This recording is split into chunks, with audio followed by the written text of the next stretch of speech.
আসসালামু আলাইকুম, সবাইকে স্বাগত জানাচ্ছি dream food and cuisine page থেকে। আজকে নিয়ে এসেছি মজাদার মোরগ পোলাও রেসিপিটি শুরু করার আগে সবাইকে মনে করে দিচ্ছি, please follow my page and subscribe my YouTube channel. প্রথমে নিয়ে নিচ্ছি রোস্টেড সাইজের চিকেন, পরিমাণ মতো লবণ, 1 চামচ মরিচের গুঁড়া, 1 কাপ টক দইটা খুব ভালো করে ফেটিয়ে নিয়েছি।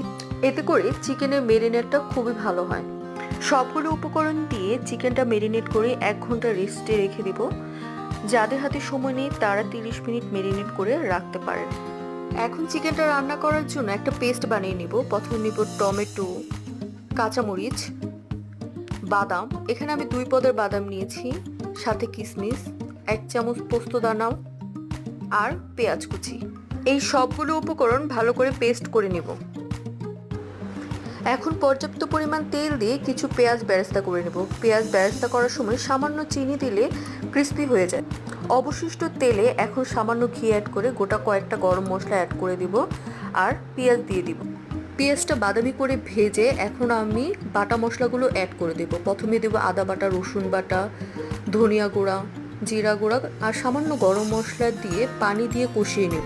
মশলাটা কষানো হলে এখানে আমি একটা রোস্টের প্যাকেটের মশলা অ্যাড করে দিব। সামান্য পানি দিয়ে কষিয়ে প্রথমে যে বাদামের পেস্টটা তৈরি করেছিলাম সেটা অ্যাড করে দিব। অ্যাড করে কষিয়ে নিব। কষিয়ে সামান্য লবণ দিব। এখন মেরিনেট করা চিকেনগুলো একে একে দিয়ে দিব। দিয়ে সামান্য কষিয়ে ঢেকে রান্না করে নেব।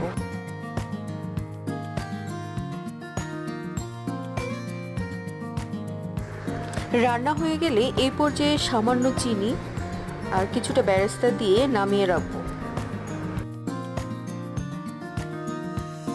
এখন পোলাওটা রেডি করার জন্য আরেকটা প্যানে সামান্য তেল, পেঁয়াজ, কিছুটা গরম মশলা, আদা রসুন সামান্য পরিমাণ দিয়ে পোলাওর চালটা ভেজে নেব।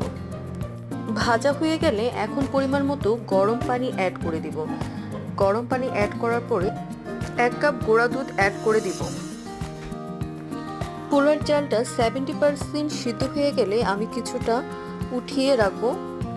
এই পর্যায়ে কিছুটা গ্রেভি অ্যাড করে লবণ সামান্য অ্যাড করে পোলাওর চাল উঠিয়ে আমি চিকেনগুলো বিছিয়ে সুন্দর করে দমে দিয়ে দিব।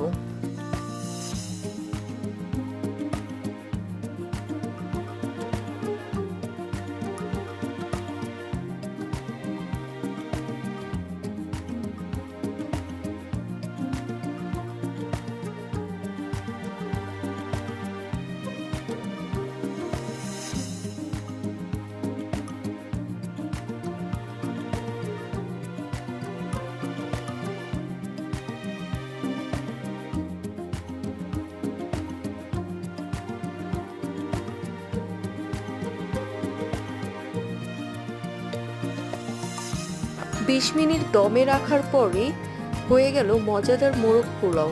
পরিবেশনের জন্য একদম প্রস্তুত।